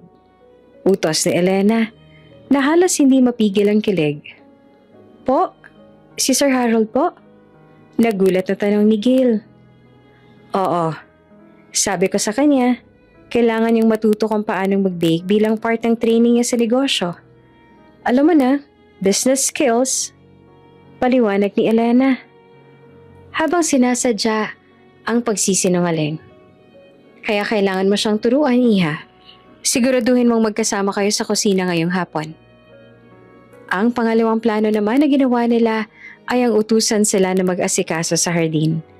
Nang sandaling makita ni Ricardo na si Harold ay nakaupo na sa sofa at nagsi-cellphone, doon na siya nagdesisyon na tawagin ito para mag-utos. Harold, naka-house arrest ka dito. Kaya kailangan mo magkaroon ng responsibilidad sa buhay na to. Mula ngayon, ikaw na ang responsible sa garden. Magdidilig ka araw-araw at magpuputol ng mga damo. What? Gardening? Pa, hindi ko naman trabaho yan. May hardinero naman tayo Angal ni Harold. Wala akong pakialam. Kailangan mong masanay yung sarili mo sa trabaho na hindi tungkol sa party. Tsaka kailangan mong tulungan si Gail sa pag-aalaga ng mga halaman. Magkasama kayong magdidilig. Utos na Ricardo na walang apela. Si Gail naman, bakit siya lagi? Tanong ni Harold na naiinis. Dahil siya lang naman yung nakakaalam. Huwag ka na magreklamo. Go, ngayon na. Utos na Ricardo. Kahit naiinis, sumunod na lang si Harold. Ayaw niyang makumpiska pati yung phone niya kung hindi siya susunod. Pumunta si Harold sa kusina nang nakasimangot. Nakita niya si Gail na nag-ayos ng ingredients para sa suman at puto. Sabi ni Ma, kailangan kitang tulungan dito. Sabi ni Harold na mayabang ang tono. Ano ba yung gagawin ko? Basta wag yung madumi, ha? Sir Harold, wag na lang po kaya. Kaya ko naman po ito Nahihiyang sabi ni Gail. Hindi. Gusto nga ni Mama na magtrabaho ako. Sige na, ano ba yung una? Sabi ni Harold. Tinuruan naman ni Gail si Harold kung paano magbalat ng saging at maghalo ng galapong. Natural lang na awkward si Harold. Ang kamay niyang sanay sa wine glass at steering wheel ngayon ay nakahawak sa malagkit na galapong. Teka Gail, ang lagkit. Hindi ko ata ito kaya. Reklamo ni Harold. Tumawa si Gail na hindi naman sinasadya. Kaya niyo po yan, sir. Huwag niyo lang po isipin na mahina kayo. Nang marinig ni Harold ang pambibiro ni Gail, hindi niya maiwasang mapangiti. Sige na nga, turuan mo ako. Sa loob ng kusina, halos 1 oras silang magkasama.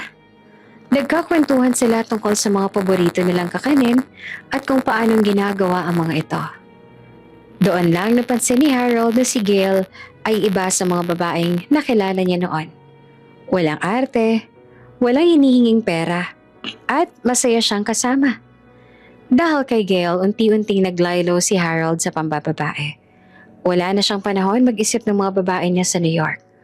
Wala na siyang panahon na mag-isip kung paanong tumakas. Ang isip niya ngayon ay nakatuon lang kay Gail at sa kakanin. 1 linggong lumipas at ang ugnayan ni Harold at Gail ay lalong lumalalim. Hindi na ito tungkol sa amo at kasambahay Nagiging magkaibigan na sila sa ilalim ng lihim na pagpaplano ng mga magulang ni Harold. Araw-araw, palagi silang magkasama. Minsan sa hardin, minsan naman sa kusina, at madalas sa library. Nagbabasa ng Archie and Jughead o nagtatawanan sa mga simpleng bagay. Isang hapon, inutusan ni Elena si Gail na ayusin ang mga lumang gamit sa bodega. Nagbigay ito ng perfect na opportunity kay Ricardo. Harold, kailangan mo ulit na magtrabaho. Tulungan mo si Gail sa bodega. Mabigat yung mga kahon doon at hindi niya yung kaya mag-isa. Utos na Ricardo kay Harold. Sige na nga pa. Kailangan ko ba talagang araw-araw akong utusan? Reklamo pa ni Harold pero walang galit sa tono. Alam niya na magkikita sila ulit ni Gail. Pagdating niya sa bodega, nakita niya si Gail na nanihihirapan sa isang malaking kahon. Teka Gail, huwag mong itulak yan. Masisira yung likod mo. Sabi ni Harold at agad siyang lumapit para tulungan ito. Salamat Sir Harold. Mabigat po talaga. Sabi ni Gail na nakita ang pag-aalala sa mukha ni Harold. Ayos lang yan. Trabaho to, diba? Para may excuse akong hindi mag-swimming. Biro pa ni Harold. Sa loob ng bodega, habang naglilipat sila ng kahon, nagkwentuhan sila. Alam mo Gail, nakakatawa ka. Ibang-iba ka sa mga babaeng nakilala ko sa New York. Sabi ni Harold ng diretsyo. Bakit naman po, sir? Tanong ni Gail na nahihiya. Kasi sila, puro designer brands ang pinag-uusapan. Puro party. Puro pera. Pero ikaw, masaya ka na sa Reader's Digest at mga halaman. Paliwanag ni Harold. Tsaka hindi mo ako tinitingnan na parang credit card ako. Natahimik si Gail. Hindi po ako ganyan, Sir Harold. Ang importante po sa akin, tahimik ang buhay at masaya ang trabaho ko. Kaya nga iba ka. Alam mo ba dahil sa'yo, hindi ko na iniisip yung mga babae ko sa New York. Sabi ni Harold na seryoso na ang tono. Iyon ang unang pagkakataon na inaamin ni Harold sa sarili niya at kay Gail na nawawala na siya ng interes sa pagkababaero niya. Napansin talaga ng mga magulang ni Harold ang pagbabago. Naging mas kalmado si Harold. Hindi na siya sumisigaw at palagi siyang nakangiti kapag kasama si Gail. Isang umaga, naabutan ni Elena si Harold sa poolside na nagbabasa ng isang libro na hindi tungkol kay Jughead. Anak, nagbabasa ka na? Tanong ni Elena na tuwang-tuwa. Oo ma, tungkol sa pag-iingat ng mga halaman. Tinuro kasi sa akin ni Gail na kailangan ko daw malaman yung sakit ng halaman. Sagot naman ni Harold. Natigilan si Elena. Ang anak niya, interesado na sa halaman at tumutukoy na kay Gail. Harold, ayos ka lang ba talaga? Hindi ka na naiinis dito sa bahay? Tanong ni Elena. Hindi na gaano ma. Masaya naman akong kausap si Gail. Nawawala yung pagkainip ko. Sabi ni Harold bagong umiti. Ganun ba? O sige anak, masaya kami makita kang ganyan na masaya.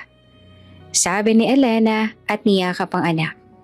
Pagkatapos nilang mag-usap, ay hindi na nagdalawang isip pa si Elena na tawagan ng asawa niya na may galak sa boses at animong tuwang-tuwa. Ricardo, sobrang bilis ng epekto. Nagbago na si Harold. Hindi niya na naaalala yung mga pambababae niya. Lagi pang nakangiti. Yung topic niya palagi tungkol sa halaman at kay Gail. Sabi ni Elena na tuwang-tuwa. Sabi ko na sa'yo Elena, kailangan lang natin ng tamang babae na magpapatinong sa kanya. Walang makakatulong sa kanya kung hindi si Gail lang. Sabi ni Ricardo na walang ibang nagawa ng mga oras na yon, kung hindi ang umiti. Ngayon, kailangan na nating i-level up yung plano. Nang sandaling makahanap ng tiyempo at nang makita ni Ricardo si Gail na nag-aasikaso sa kusina, hindi na siya nagdalawang isip pa na tawagin ito. Gail, may importante kang trabaho bukas. Kailangan mong bumili ng espesyal na ingredients sa palengke. Sa malayo para sa lulutuin ko. Wala kasing ganyan dito. Sige po Sir Ricardo, kaya ko po yan. Sabi ni Gail. Hindi, delikado dyan sa may palengke. Kailangan mo ng kasama. Isasama mo si Harold. Utos ni Ricardo na may lihim ng ngiti. Po? Si Sir Harold po? Nagulat si Gail. Oo, kailangan yung matuto kung paanong bumili ng ingredients para sa negosyo namin. Alam mo na, inventory skills. Paliwanag ni Ricardo. Sige na, magkasama kayong pupunta. Huwag ka mag-aalala. May bodyguard naman kayong kasama sa likod lang ng sasakyan. Pagkatapos ng usapan, inutusan ni Harold ang driver na ihanda ang sasakyan. Hindi na nagtanong kung bakit kailangan niyang sumama kay Gail. Ang tanging iniisip niya lang ay makita si Gail sa labas ng mansyon para sana makatakas siya. Pero ito na yung pagkakataon niyang makasama si Gail sa labas ng bahay. Gail, ready ka na ba? Sabi ni Papa, pupunta tayo sa palengke. Tanong ni Harold na masiglang boses. Opo, Sir Harold, tara na po. Sabi ni Gail na halatang kinakabahan pero masaya. Habang nasa sasakyan sila, nagtatawanan sila tungkol sa mga eksena ni Jughead sa comics. Hindi na napansin ni Harold na nakalimutan niya na ang tungkol sa pambababae. Wala na siyang pakialam sa mga text at tawag mula sa mga babae niya dati. Ang biyahe papunta sa palengke ay halos 1 oras. Pero para kina Harold at Gail, mabilis na lumipas ang oras dahil sa kwentuhan nila. Si Gail ay nagkwento tungkol sa kanyang pangarap na magkaroon ng sariling kainan ng kakanin. Habang si Harold naman ay nagkukwento tungkol sa stress ng pagiging rich kid at pressure ng kanyang pamilya. Alam mo Gail, mahirap maging De La Vega. Palaging may pressure na kailangan mong magpakita ng success sa lahat. Kaya nga, mas pinili ko muna mag-enjoy sa New York. Kasi sa bahay, tsaka sa mga utos ni Papa, nasistress ako. Sabi ni Harold habang nakatingin sa labas. Pero Sir Harold, hindi naman po masama yung maging successful, diba? Ang importante, masaya ka sa ginagawa mo. Sabi ni Gail sa mahinahong boses. Masaya? Ngayon lang ako nagiging masaya, Gail. Nang makilala kita. Sabi ni Harold at tiningnan si Gail ng diretso sa mata. Namula si Gail sa inakto ng boss niya bago siya nahihiyang nag-iwas ang tingin dito. Salamat po, Sir Harold. Pagdating nila sa palengke, nakita ni Harold ang ibang mundo. Maingay, masikip, at may kakaibang kamoy ng sariwang isda at gulay. Si Harold na sanay sa mamahaling grocery store sa Amerika ay hindi alam kung saan lilingon. Ang dami namang tao dito. Bulong ni Harold. Opo sir, dito po kasi sariwa yung mga paninda. Sabi ni Gail bagong umiti. Si Gail ang naging tour guide ni Harold sa palengke. Tinuruan niya si Harold kung paanong mamili ng malunggay, kung paanong kilatisin ang sariwang hipon, at kung paanong makipagtawaran sa tendera. Gail, dapat pa talaga nating tawaran yung presyo? Bayaran na lang kasi natin ang tama. Sabi ni Harold na nahihiya. Ay hindi po Sir Harold, lalo na po sa probinsya. Parte po ng tradisyon ng tawaran. Sige po, subukan ninyo. Sabi ni Gail at tinulak siya ng bahagya. Si Harold naman kahit na mayabang at masungit dati ay sumunod kay Gail. Nang makita niya si Gail na tumawad sa presyo ng gata ng niyog, natuwa siya. Parang bata si Harold na natututo ng bagong laro. Wow Gail, ang galing mo! Nakuha mo talaga yung gusto mo. Sabi pa ni Harold na nakangiti. Madali lang po yan sir. Kailangan lang po ng konting tapang. Sagot ni Gail bago tumawa. Habang naglalakad sila, hindi sinasadyang nagdikit ang kanilang kamay. Nagkatinginan sila. Mabilis na binawi ni Gail ang kamay niya habang namumula. Pero si Harold, naramdaman niya ang kakaibang kilig na hindi niya naramdaman kahit kailan sa mga babaeng na-date niya dati. Ang feeling na ito, iba. Mas malalim, mas totoo. Pag-uwi nila sa mansyon, sinalubong sila ni Elena ng may ngiti sa labi. Kamusta ang pamimili? Nakuha ba ninyo lahat ng kailangan? Tanong ni Elena habang sinusuri ang mukha ng anak niya. Okay lang ma, masaya. Ang galing ni Gail makipagtawaran. Hindi ko alam na ganyan siya kagaling. Sabi ni Harold na masigla ang boses. Natigilan si Elena. Ang anak niya, pinupuri ang maid. Kinagabihan, habang kumakain sila ng hapunan, may inanunsyo si Harold sa kanyang mga magulang. Pa? Ma? May sasabihin lang sana ako.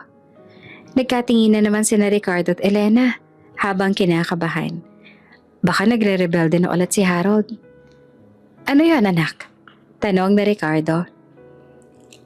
Napagdesisyonan ko po na hindi na ako babalik sa New York para sa mga babae ko. Seryoso na ako sa buhay ko dito. Sabi ni Harold ng matapang. Talaga, Harold? Totoo ba yan? Tanong ni Elena na halos umiiyak sa tuwa. Oo, ma. Wala na ako interes sa kanila. Ang babaero niyong anak, naglilaylo na. Biro pa ni Harold bago ngumiti. Na-realize ko na mas may sense ang buhay ko ngayon dito sa Pilipinas. Hindi niya na sinabi ang dahilan, si Gail. Pero alam naman na ng kanyang mga magulang kung sino ang dahilan. Umiiyak si Elena at niyakap si Harold. Salamat, anak. Salamat. Masaya ako para sa iyo, Harold. Pero kailangan mong patunayan yan, sabi ni Ricardo.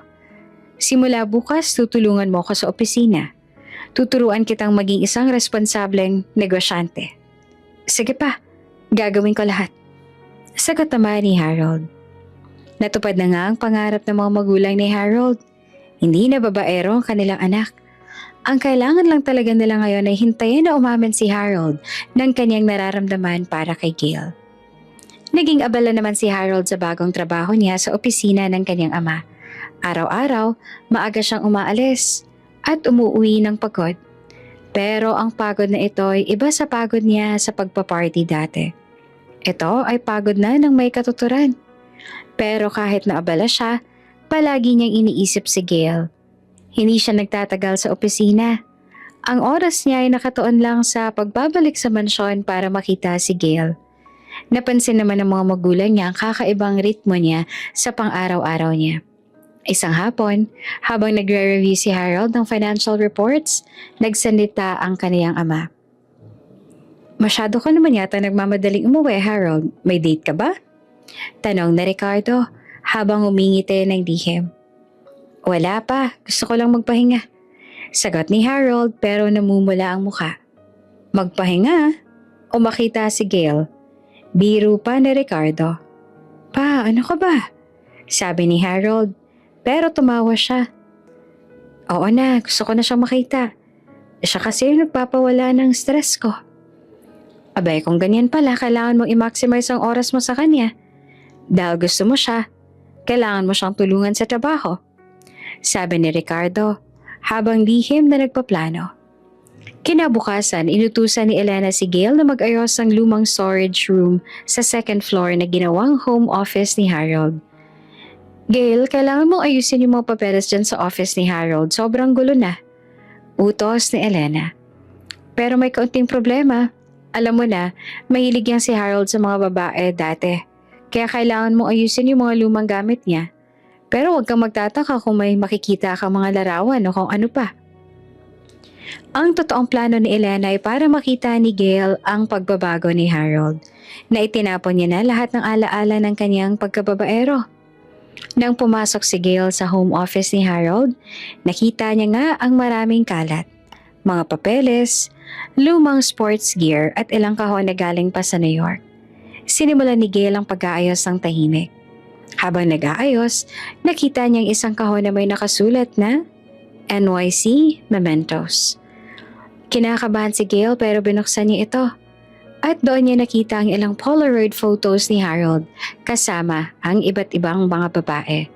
May nakayakap, may nakangiti. Halatang mga girlfriend ni Harold dati.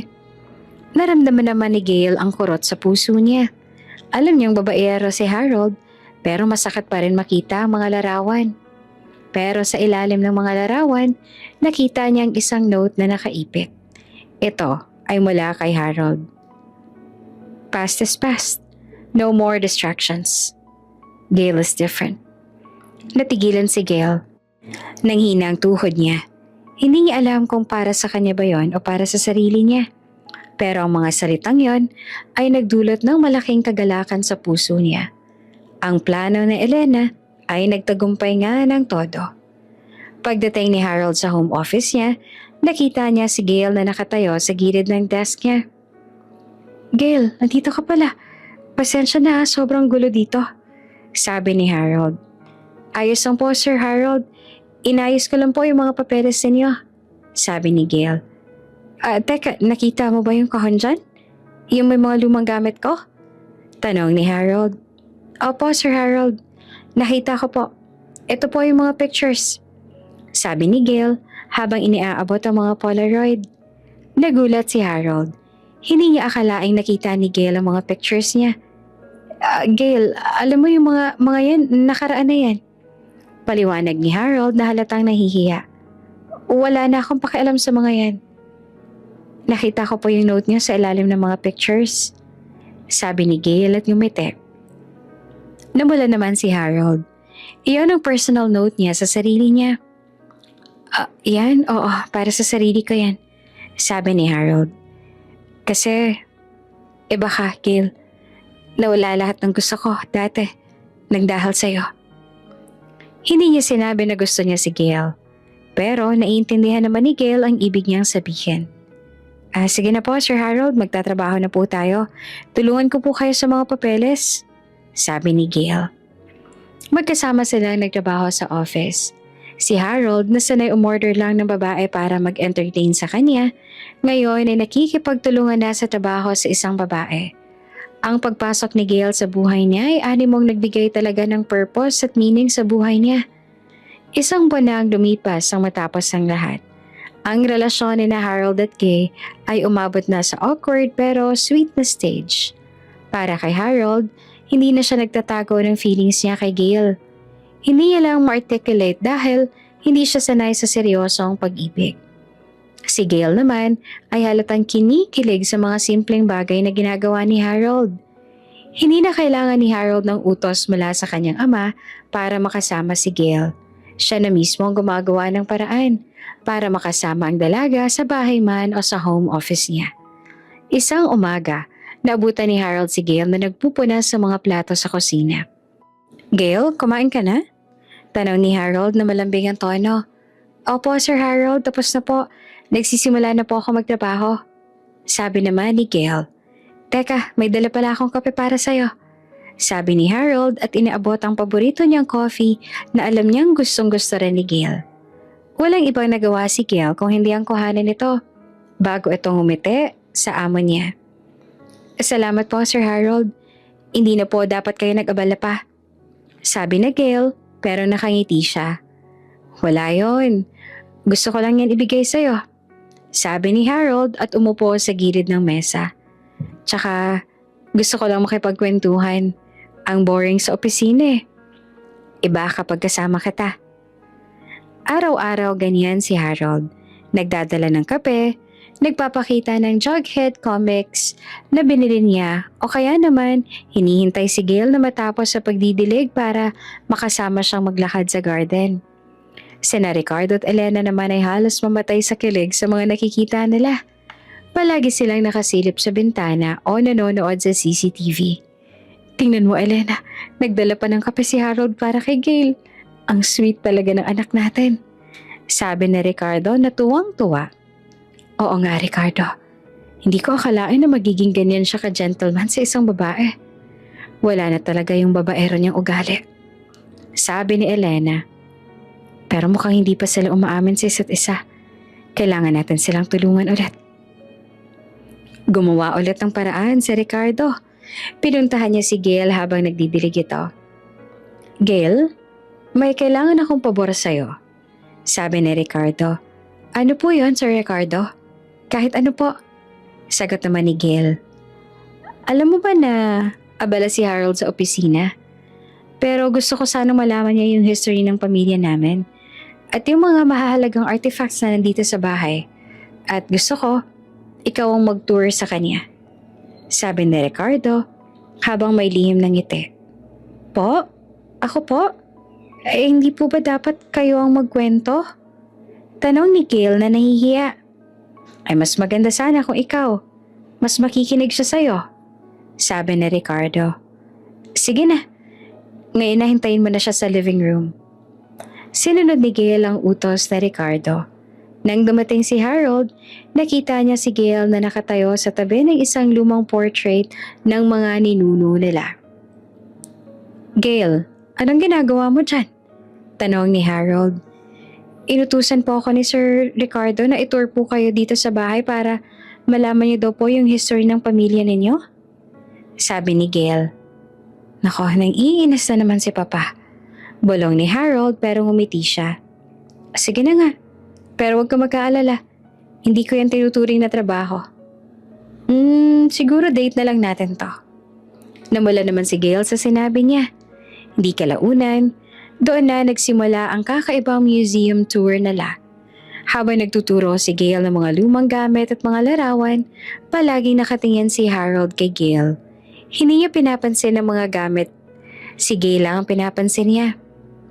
Gail, ang ganda ng boses mo. Kahit nagkukwento ka tungkol sa lumang plato, ang ganda pa rin pakinggan ng boses mo. Sabi ni Harold na pabulong. Sir Harold, huwag niyo naman po akong asarin. Sabi ni Gail na nahihiya. Hindi ako nang aasar, Gail. Seryoso ako. Sabi ni Harold. Doon na naramdaman ni Gail na hindi na ito laro. Hindi na ito trabaho. May nararamdaman na si Harold para sa kanya. Malinaw na para sa kanila yung pagbabago ni Harold simula nang bumalik siya sa Pilipinas, galing ng ibang bansa. Ang dating masungit, mainipin at babaerong amo ay naging sweet, attentive at focused na sa trabaho. At kay Gail. Isang gabi habang nakarelax si Harold sa kanyang silid, nakita niya sa kanyang social media ang isang message mula kay Sandra, ang flight attendant na huli niyang kasama sa New York. Dahil nakakonect na ulit yung internet niya dahil sa good behavior niya, na-reach niya si Sandra. Harold, heard you're back in Manila. I'm flying there next week for a layover. Let's catch up. We can finally have the dinner we talked about. Dati, ang message na ito ay agad na sinasagot ni Harold ng yes. Ito ang type niya. Maganda, easy, at walang commitment. Pero ngayon, iba na. Tinignan ni Harold ang message ng ilang segundo. Hindi niya naramdaman ang dating kilig. Ang naiisip niya lang ay si Gail. Ang tawanan nila sa palengke. Ang init ng kamay ni Gail nang magdikit ang mga kamay nila. Napakagatlabi na lang si Harold. Ayaw niyang sirain ang pagbabago niya, lalo na ngayon na malapit na si Gail sa kanya. Hi Sandra, thanks for reaching out. But I'm really busy here. I'm focusing on the family business, and I don't think I can make it. Take care. Wala na siyang emoji o flirting na ginagamit. Seryosong-seryoso ang sagot niya. Ito ang tuluyang pagtanggi ni Harold sa kanyang pagkababaero. Nang makita ni Sandra ang reply, nagulat siya at nagpadala ng, Wow, you changed. What happened? Hindi na nag-reply si Harold sa chat niyang iyon. In-unfollow niya na si Sandra at ginawa niyang private ang account niya. Tapos na ang chapter na iyon ng buhay niya. Sina Ricardo at Elena naman ay hindi tumitigil sa pagpapalapit sa kanilang anak at kay Gail. Alam nilang nakalaylo na si Harold sa pambababae, pero gusto nilang magkaamina na sila. Isang hapon, nagpanggap si Elena na may sakit sa kanya. Aray, Harold, ang likod ko. Parang naipit. Hindi ko na kaya. Sigaw ni Elena sa sala. Agad namang tumakbo si Harold pababa. Ma, ano pong nangyari? Aray, hindi ko kaya. Kailangan ko mag-apply ng gamot sa likod ko. Pero hindi ko maabot. Sabi ni Elena habang sumasandal sa sofa. Harold, tawagin mo si Gail, dali. Siya lang nakakaalam kung paano to gawin. Tumakbo naman si Harold sa kusina at tinawag nga si Gail. Gail? Si Mama masakit daw yung likod niya. Kailangan mo siyang tulungan. Pagdating ni Harold at Gail, nakita nila si Elena na nakahiga sa sofa. Nahalatang umaarte. Gail, pakiusap. Ikaw na lang mag-apply ng ointment sa likod ko. Alam mo na, yung papa mo busy sa office. Sabi ni Elena. Pero Gail, baka mahirapan ka. Harold, tulungan mo nga si Gail. Ikaw ang maghawak ng kamay niya habang naglalagay siya ng gamot. Natigilan naman si Gail. Maghawak ng kamay? Nahihiya si Harold, pero gusto niyang sundin ang utos ng kanyang ina. Dahan-dahan sinimulan ni Gail ang pagmamasahe sa likod ni Elena gamit ang ointment. Nakaupo si Harold sa tabi ni Gail at mahinang hinahawakan ng kamay ni Gail. Gail, okay ka lang? Tanong ni Harold na malambot ang tono. Opo, Sir Harold. Kaya ko po ito. Sabi ni Gail, pero sobrang bilis ang tibok ng puso niya dahil magkahawak ang kamay nila. Si Elena, habang umaarte na sumasakit ang likod, ay nagsasalita na para bang nagbibigay ng advice. Alam mo, Gail, sana makakita si Harold ng babaeng katulad mo. Yung simple, mabait, at marunong mag-alaga. Kasi yung anak ko, nagbago na yan dahil may inspirasyon na siya. Sabi ni Elena habang patingin-tingin kina Harold at Gail. Lalong namula si Gail. Alam niyang sinasadya iyon ni Elena. Sige na Harold, pwede ka nang tumulong kay Gail na mag-ayos ng mga kutsara sa kusina. Kailangan niya mag-relax muna. Ang ganda kasi ng masahe mo, sabi ni Elena at kininditahan si Harold. Naintindihan ni Harold ang ibig sabihin ng nanay niya. Nagbibigay ng chance si Elena para magkasama ulit sila ni Gail. Tara na, Gail. Aya ni Harold. Hindi niya naman binitawan ng kamay ni Gail hanggang makarating sila sa kusina. Mahigit 2 buwan na nakafocus si Harold sa negosyo ng kaniyang pamilya at ang kaniyang nararamdaman para kay Gail ay mas lalo lang na namumukadkad. Naging partner niya si Gail sa lahat.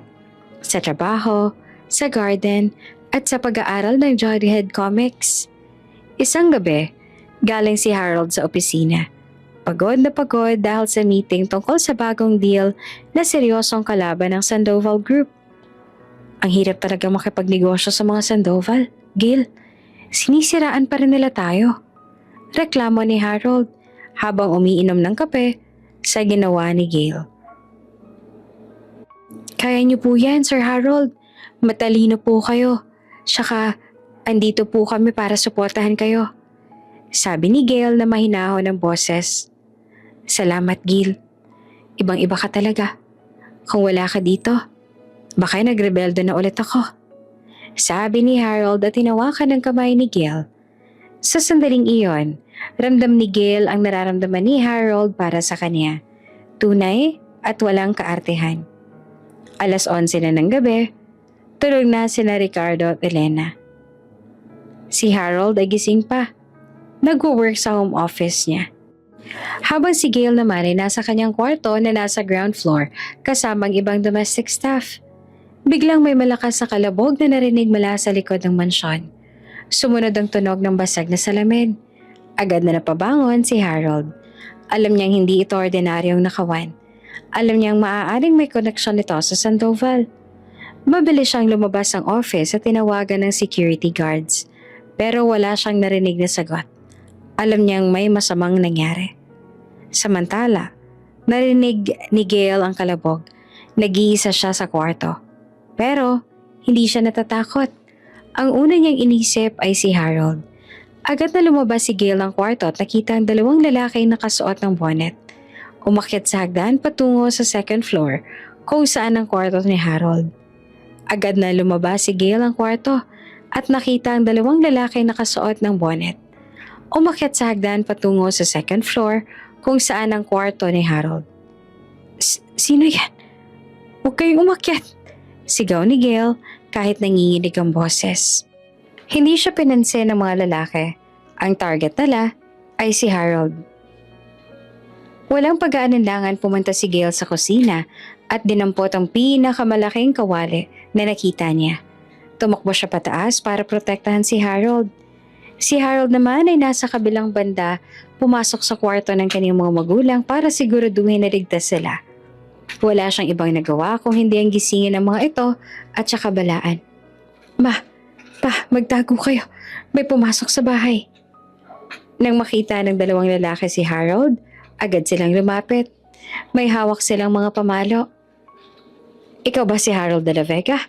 Sumama ka sa amin. Wala kang papatungan ng kamay, sigaw ng isa.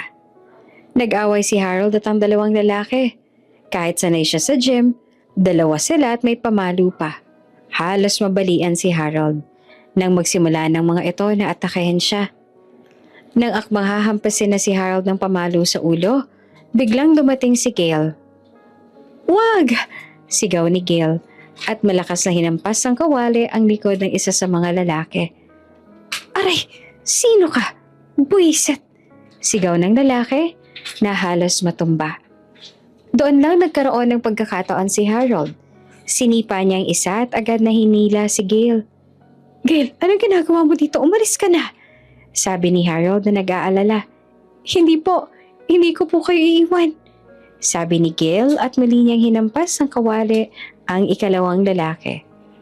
Dahil sa gulat at sakit, tumakbong palabas ang mansyon ng dalawang lalaki. Ang misyon nila ay kuhanin si Harold. Hindi nakipag-away sa isang babaeng may hawak na kawali. Ligtas na si Harold. Sinalo siya ni Gale na halos sinihingal. "Gale, ayos ka lang ba? Bakit mo ginawa yun? Paano ka naging ganyang katapang? Paano kung may nangyaring masama sa'yo?" tanong ni Harold habang hinihingal. Dahil hindi ko po kayong makita kayong masaktan," sabi ni Gale habang umiiyak sa takot at relief. Doon lang naramdaman ni Harold ang tindi ng pagmamahal ni Gale sa kanya.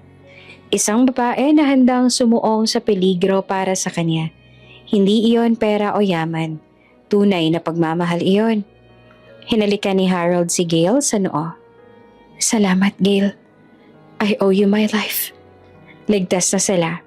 Pero alam ni Harold, ito na ang simula ng seryosong gulo na kailangan nilang harapin. Nang bumaba sina Ricardo at Elena, nakita nilang kaguluhan at sina Harold at Gale na magkayakap. "Harold, anak, ano nangyari?" tanong ni Elena na nag-aalala. Ikinuwento ni Harold ang lahat. Kung paano siyang inatake at kung paano siyang naligtas ni Gale gamit ang kawali. "Gale, salamat anak. Salamat sa pagliligtas mo sa anak namin," sabi ni Ricardo habang niyayakap si Gale. Tiningnan naman ni Harold si Gale. Ito na ang tamang panahon para sa pag-amin niya sa lahat. "Ma, Pa, may sasabihin ako," sabi ni Harold hawak ang kamay ni Gale. "Mahal ko si Gale. Siya yung babaeng nagpabago sa buhay ko. Hindi na ako babaero at seryoso na ako sa kanya." Umiyak si Elena sa tuwa. "Alam namin anak, alam namin." Ngumiti si Ricardo. "Yan ang gusto kong marinig. Welcome sa pamilya, Gale." Isang taon matapos ang atake, ang buhay ni Harold at Gale ay ganap nang nagbago. Si Harold ay naging ganap na responsableng vice-presidente ng De La Vega Group at si Gale naman ay hindi na isang kasambahay. Isa na siyang babaeng minamahal ng dati niyang masungit na amo. Ang relasyon nila ay seryosong-seryoso. Ipinaglaban ni Harold si Gale sa lahat ng taong tumutol, lalo ng mga high society friends ni Elena. Pero ang katapangan ni Gale noong pinasok sila ng bahay at ang malaking pagbabago ni Harold ang nagpatunay na walang makakatalo sa kanilang pagmamahalan. Si Ricardo de la Vega naman ay nagtagumpay sa negosyo laban sa mga Sandoval. Salamat sa sipag at focus ni Harold. Pagkatapos sa nangyaring insidente sa bahay nila, agad na nagpakasal sina Harold at Gale. Gusto ni Harold na protektahan si Gale sa lahat ng legal na paraan at gusto niyang patunayan sa mundo na siya ang pinili niya. Ang kasal ay simple lang, ayon sa gusto ni Gale pero elegante, ayon naman sa gusto ni Elena. Ginanap ito sa hardin ng mansyon, sa gitna ng mga halaman na inaalagaan nilang dalawa. Napakaganda ni Gale sa kanyang simple at eleganteng wedding dress. Si Harold naman hindi maalis ang ngiti sa mukha. Hindi na siya yung dating masungit na lalaki dahil tuluyan na siyang nagbago. Sa reception, nagbigay ng speech si Harold. "Salamat sa lahat ng nandito," sabi ni Harold habang hawak ang kamay ni Gale. "Marami akong pagkakamali dati. Masyado ako naging babaero, mayabang, at masungit. Pero sa loob ng bahay na to, Nakilala ko ang isang babae na nagpabago sa buhay ko. Tiningnan ni Harold si Gail. Gail, ikaw yung nagbigay ng meaning sa lahat ng ginagawa ko. Ikaw yung nagturo sa akin na mas mahalaga ang suman kesa sa mamahaling wine. Na mas mahalaga ang Jughead Comics kesa sa New York parties. Mahal na mahal kita. Umiyak si Gail at niyakap si Harold. Pagkatapos ng reception, naghahanda na si Harold at Gail para sa kanilang honeymoon. Pumunta si Ricardo at Elena sa kwarto nila para magpaalam. Anak, ingatan mo si Gail ha. Huwag mo na siyang iiwan. Sabi ni Elena. Opo ma. Hindi na po. Sagot naman ni Harold. Ngumiti si Ricardo.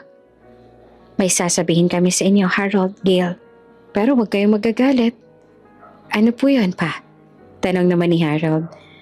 Alam niyo, yung pagdating ni Gail dito sa bahay at yung paglapit niyo sa isa't isa, hindi yun aksidente. Sabi ni Ricardo habang nakatingin kay Elena. Nagulat sina Harold at Gail. Po, ano pong ibig niyo sabihin? Tanong ni Gail. Kami ang nagplano ng lahat, iha. Saad ni Elena at ngumiti ng malawak. Nang makita namin yung pagbabago mo, Harold, at yung pagiging mabait ni Gail, gumawa kami ng paraan. Pinilit ka naming mag-garden, magluto, magbasa ng Jughead Comics para lang magkasama kayo at magkaroon kayo ng oras sa isa't isa. Ang lahat ng mga utos, lahat ng mga ginawa ninyo, lahat yon kami ang may gawa. Sabi ni Ricardo bago tumawa. Kasi alam namin na ikaw, Harold, kailangan mo ng isang babaeng makakatulong sa'yo na magbago. At si Gail naman, ang nakita namin makakapagpabago sa'yo.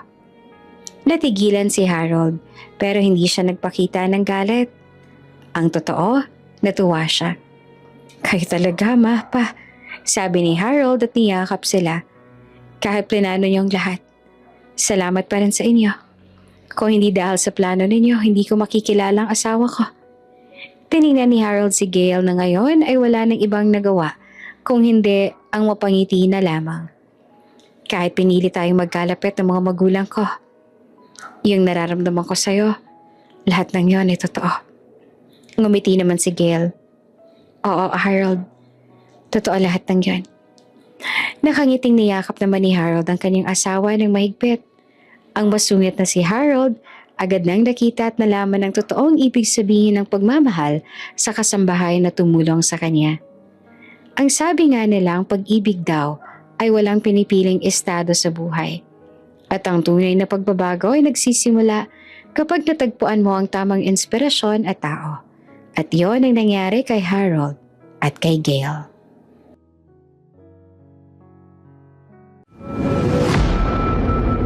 Kung bago ka pa lang sa channel na ito, Ate Jane TV, huwag kalimutang pindutin ang notification bell and subscribe button. Sana po hindi naman malaking abala sa inyo ang pagpindot ng subscribe button dahil ang kapalit po nito ay ang pagsuporta para makapag-produce ng mga libreng stories sa mga channels ni Ate Jane. Maraming salamat!